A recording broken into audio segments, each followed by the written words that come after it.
श्री शिवाय नमस्तुभ्यम। दोस्तों, आप सभी लोग जानते हैं कि 27 मई 2024 को है ज्येष्ठ मास का पहला मंगलवार।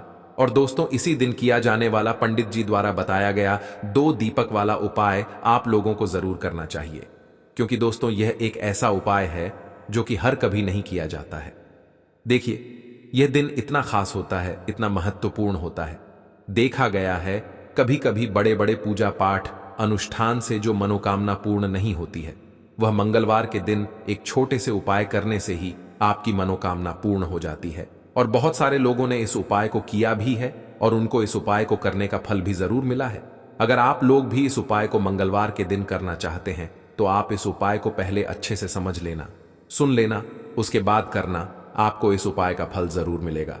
दोस्तों, हम आपको यहां पर बता दें कि यह 2 दीपक वाला उपाय, यह उपाय पंडित जी ने सीहोर की कथा में ही बताया है। और इस उपाय को करने से आपके घर में चाहे किसी भी प्रकार की दुख और समस्या क्यों ना चल रही हो, आपको उसका कारण भी नहीं पता है कि यह समस्या किस कारण से चल रही है। उसका कुछ भी कारण हो सकता है, जैसे पितृदोष हो सकता है या किसी भी तरह का मंगल दोष भी हो सकता है, और भी बहुत तरह के दोष होते हैं, कुछ भी हो सकता है। पर आपको इस उपाय को करने के लिए अपने दोषों का पता लगाने की भी जरूरत नहीं है। आपके घर में किस कारण से इतनी दुख और परेशानी आ रही है, वह भी आपको पता लगाने की जरूरत नहीं है। इस 2 दीपक वाले उपाय को आप लोगों को कर लेना है, क्योंकि इसी एकमात्र उपाय को करने से आपके पूरे घर परिवार में सुख और शांति हो जाएगी। आपके घर में अच्छे अच्छे काम होने लगेंगे। आपकी जो भी मनोकामना होगी वह भी धीरे धीरे करके पूर्ण होना शुरू हो जाएगी। दोस्तों, अब इस उपाय को करना किस समय है यह भी आप लोग जान लीजिए।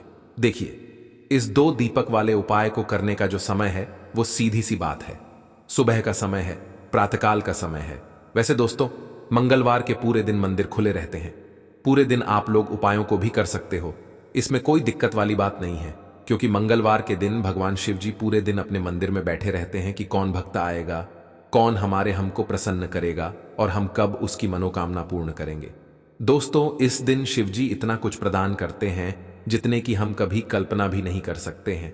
इसीलिए आप लोगों को इस मौके को तो अपने हाथ से नहीं जाने देना चाहिए। तो अब हम समझते हैं दोस्तों, यह 2 दीपक वाले उपाय को आखिर करना किसको है। पहली मुख्य कोशिश आपकी यही होनी चाहिए कि घर की जो माता बहन होती हैं उनमें से कोई एक यह वाला उपाय करें। मतलब कि अगर माता बहन उपस्थित ना भी हो तो उस स्थान पर फिर घर का कोई बड़ा जो पुरुष हो वह भी इस उपाय को कर सकता है। कोई दिक्कत वाली बात नहीं है। पर घर के सभी सदस्य को इस वाले उपाय को करने की जरूरत नहीं है। घर का कोई एक मुख्य सदस्य भी इस उपाय को करेगा तो इस उपाय को करने का फल उसके पूरे घर परिवार को जरूर मिल जाएगा। अब इस उपाय को करना किस समय है, तो देखिए, सबसे पहले आपको बता दें कि जो लौंग होती है, बहुत छोटी सी लौंग होती है ना, लेकिन इसका जो महत्व होता है, इसके जो चमत्कार होते हैं, ये बहुत बड़े बड़े होते हैं। हालांकि लौंग जो होती है ये हमारे खाने के स्वाद को बढ़ाती है, हमारी सेहत को उत्तम करती है, लेकिन आपको बता दें, लौंग आपके जीवन को भी उत्तम कर सकती है, आपके जीवन को बदल सकती है, आपके भाग्य को चमका सकती है, अगर इसके उपाय आप सही तरीके से कर लेते हैं। तो देखिए, बात करेंगे कि लौंग की जो पूजा होती है, लौंग के जो उपाय होते हैं, आप सभी जानते हैं कि ये बहुत जल्दी अपना असर दिखाते हैं, बहुत जल्दी इफेक्टिव होते हैं। दूसरी चीज कि अगर आपको अपने जीवन में कोई भी चीज जल्दी से जल्दी चाहिए, कि मुझे अपने जीवन की निर्धनता को जल्दी से जल्दी दूर करना है, मुझे जल्दी से जल्दी धनवान बनना है, पैसे वाला बनना है, मुझे अपने घर में सुख समृद्धि को लेकर आना है, तो विशेषकर आप लौंग के उपाय जरूर किया करें, क्योंकि लौंग बहुत चमत्कारी होती है। तो बात करेंगे उपाय को करने के लिए आपको क्या क्या करना है। कुछ आपको विशेष नहीं करना है। आपको 2 फूल वाली लौंग लेनी है, जिसमें कि एक भी लौंग खंडित ना हो, टूटी हुई ना हो, ठीक है ना। एक आपको यहां पर देसी घी का दीपक तैयार करना है, गोल बाती का। अब आपको क्या करना है, दोनों फूल वाली लौंग अपने हाथ में पकड़नी है, सीधे हाथ में पकड़नी है, और अपने घर के मंदिर में आपको बैठ जाना है। सबसे पहले 2 दीपक जला लेंगे, लौंग अपने सीधे हाथ में रख ले और अपनी मनोकामना बोलेंगे, महादेव का स्मरण करेंगे, मैया पार्वती का स्मरण करेंगे और भगवान गणेश का ध्यान आपको सबसे पहले करना है। यह चीज आप ध्यान रखें। उसके बाद आपको दोनों लौंग अपने हाथ में रखनी है, अपनी मनोकामना बोलनी है, भगवान गणेश से कहना है, फिर आपको शिव जी से कहना है, फिर माता पार्वती से कहना है, तीनों से अपनी मनोकामना कहनी है। और उसके बाद दोनों फूल वाली लौंग को जलते हुए दीपक में आपको डाल देना है और हल्के से उस लौंग को जिसे आपने दीपक में डाला है, दोनों लौंग को हल्के से आपको फिंगर से अपनी उंगली से टच करना है और बस मनोकामना बोल देनी है। फिर से आपको इतना उपाय अगर आप मंगलवार के दिन करते हैं, चाहे सुबह को कर लें चाहे शाम को कर लें, आपकी जो भी विश होती है, जो भी मनोकामना होती है, उसे देवों के देव महादेव पूरा कर देते हैं। और आपकी मनोकामना में कोई भी अड़चन, कोई भी विघ्न भगवान गणेश नहीं आने देते हैं। इसलिए कहते हैं कि जब भी आप पूजा करो, कोई भी उपाय करो, सबसे पहले आपको ध्यान किसका करना है? भगवान गणेश का। ऐसा कोई भी उपाय आपका नहीं है जो सफल ना हो, ऐसी कोई भी मनोकामना आपकी नहीं है जिसे भगवान गणेश पूरा ना होने दें। तो उनका एक नाम आपने सुना भी होगा, विघ्नहर्ता गणेश है, क्योंकि वह आपके कार्य में आपकी जितनी भी उपाय हैं, पूजा पाठ है, उसमें किसी विघ्न को नहीं आने देते हैं। तो यह उपाय अगर इस तरह से आपने करा तो इसका रिजल्ट आपको इतना अच्छा मिलेगा कि जीवन के जितने भी दुख हैं ना, वो दूर हो जाए और घर में आपके मां लक्ष्मी का वास होगा, धन की वृद्धि आपके घर में बढ़ती चली जाएगी। तो बहुत ही विशेष और बहुत ही उत्तम उपाय है। अब बात कर लेंगे जल्दी से दूसरे उपाय की, जो कि आपको विशेषकर मंगलवार के दिन करना है। अब देखिए, बहुत बार क्या होता है कि हमारे घर के दुख बहुत बढ़ जाते हैं। एक तो हमारे घर में पैसा नहीं आता है, दूसरी चीज पैसा आता है तो वह दवाइयों में खर्च हो जाता है।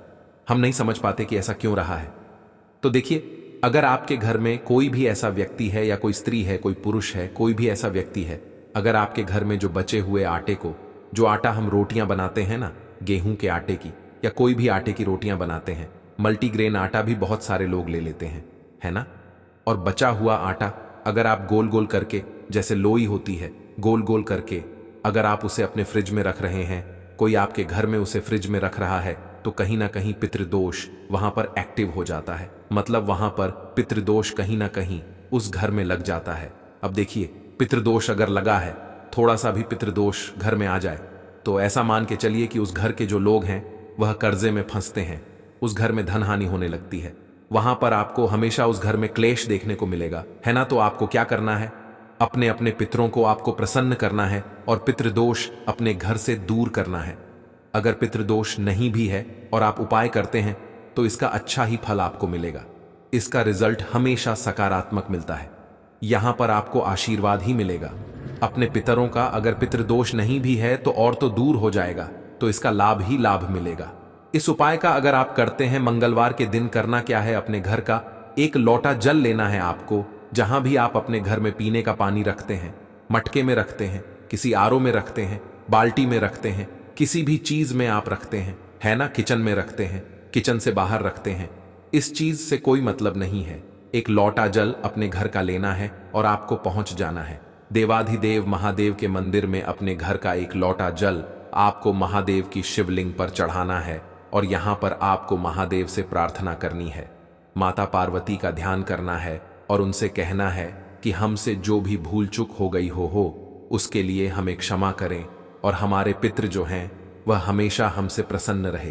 तो देखिए, जब भी आप अपने घर का जल महादेव की शिवलिंग पर चढ़ाते हैं तो इससे आपके जो पितृ हैं वह हमेशा प्रसन्न रहते हैं और पितृदोष आपके घर से दूर हो जाता है। तो मंगलवार के दिन यह उपाय करें, आपको खुद देखने को मिलेगा कि आपके घर के जो दुख थे, जो कष्ट थे, जो बहुत ज्यादा बढ़ रहे थे, वह बहुत जल्दी दूर होने लगेंगे। विशेषकर अगर आपके कार्य में अड़चन आ रही थी, आपका कोई काम बन नहीं रहा था, तो इस उपाय को आप करें। इसके बाद जो आप काम करेंगे उसमें कोई अड़चन नहीं आएगी, कोई रुकावट नहीं आएगी, क्योंकि बहुत बार पितृदोष के कारण भी हमारे काम नहीं बन पाते हैं। घर में कर्जा बढ़ता चला जाता है, घर में क्लेश बढ़ता चला जाता है। यह बहुत बड़ी पहचान होती है। घर में पितृदोष की, है ना, और संतान से रिलेटिव यानी संतान से संबंधित भी बहुत सारे दुख उस घर में होते हैं जहां पर पितृदोष होता है ना। वहां के घर के बच्चे भी परेशान रहते हैं ज्यादातर, और संतान सुख वहां पर लोगों को आसानी से मिल नहीं पाता है। अब जल्दी से बात कर लेते हैं अपने लास्ट और तीसरे उपाय की। तो देखिए, उपाय जो है ये आपके धन में वृद्धि के लिए। जैसे कि बहुत सारे लोग हैं जो कहते हैं कि हमारा धन बढ़ता नहीं है, घर में पैसा तो आता है लेकिन बचता नहीं है, धन तिजोरी में तो आता है लेकिन तिजोरी पैसों से भरती नहीं है। हमारी तिजोरी हमेशा धन से खाली रहती है। कोई ना कोई खर्चा घर में ऐसा निकल कर आ जाता है कि हमारा सारा पैसा उसमें चला जाता है। कभी हमारा पैसा बर्बाद हो जाता है दवाइयों में, कभी किसी चीज में, कभी किसी चीज में। पैसा इकट्ठा हम नहीं कर पाते हैं, है ना, हमारा पैसा बढ़ता नहीं है। तो जो लोग चाहते हैं कि उनका धन निरंतर बढ़े, उसमें वृद्धि हो, हमेशा पैसे पर पैसा उनको मिलता रहे, कभी भी पैसे की कमी उनके जीवन में ना आए, तो उन्हें क्या करना है? उन्हें कच्चा दूध लेना है। कच्चे दूध में थोड़ी सी चीनी डालनी है, थोड़ा सा चावल डालना है और रात के समय में चंद्रदेव को अर्घ देना है। जब चंद्रमा निकल जाते हैं उसके बाद आप एक लोटे के अंदर कच्चा दूध डाल लें, चीनी डाल लें, थोड़ा सा चावल डाल लें और चंद्रमा को अर्घ दें। उनसे प्रार्थना करें कि मेरे जीवन में धन की वृद्धि हो और मैं अपने जीवन में हमेशा सही निर्णय लूं। तो जो व्यक्ति अपने घर में हमेशा चंद्रदेव को अर्घ देता है, कच्चे दूध से देख, अगर पूरे सप्ताह ना कर पाए तो मंगलवार के दिन कर लें। इससे क्या होगा? आपकी कुंडली में चंद्रमा मजबूत हो जाएगा और आप अपने जीवन में हमेशा सही फैसले लेंगे। कभी भी आप कोई गलत फैसला नहीं लेते हैं। और जब व्यक्ति सही फैसला लेता है तो वह व्यक्ति अपने जीवन में धन को भी प्राप्त करता है, सुख को प्राप्त करता है और हमेशा अपने जीवन में आगे बढ़ता है। उसकी जो घर की स्थिति होती है, पैसों की आर्थिक पक्ष उसका बहुत मजबूत हो जाता है और निरंतर उसके धन में वृद्धि होती चली जाती है, हमेशा उसका पैसा बढ़ता है। अब देखिए, जो चौथा उपाय आपको बता रहे हैं, यह उपाय करने के बाद आप कोई भी उपाय करेंगे ना, आपका वह उपाय पूरी तरह से सफल होगा। देखिए, बहुत बार होता है, क्या है कि हम बहुत सी पूजा पाठ करते हैं, बहुत से उपाय करते हैं, सब कुछ करके देख लेते हैं, लेकिन हमारे जीवन के दुख और कष्ट कम नहीं होते हैं और हम समझ ही नहीं पाते हैं। हमें नहीं पता है ना? मान लीजिए आपको एक पर भी नहीं पता कि आपकी कुंडली में शनि की कोई पीड़ा है, शनि की महादशा है, शनि की 7.5 है, शनि ढैया है, आपके घर में कोई वास्तु दोष है, नजर दोष है, कुछ भी आपको नहीं पता है, तो आपको यह उपाय करना है जो हम आपको बताने वाले हैं। क्योंकि हर प्रकार के जो आपके जीवन में दुख हैं, कष्ट हैं, वह तो दूर होंगे ही। जो भी पीड़ाएं आपको परेशान कर रही हैं, उनसे भी आपको छुटकारा मिल जाएगा। आपको लेना है गंगा जल। देखिए, आप सभी जानते हैं गंगा जल जो होता है ये बहुत ही पावरफुल होता है और इसके बहुत चमत्कार भी होते हैं, है ना? तो गंगा जल आपको लेना है। मंगलवार के दिन आपको गंगा जल का छिड़काव अपने पूरे घर में करना है। घर के मंदिर से शुरुआत करेंगे, घर के सारे कमरों में गंगा जल का छिड़काव और मुख्य द्वार पर तो विशेषकर आपको गंगा जल का छिड़काव करना है। तो देखिए, जब आप गंगा जल का छिड़काव करते हैं आपके घर में कभी भी कोई काम नहीं बिगड़ता है। जिस काम को आप करेंगे आपका वह काम बनता चला जाएगा।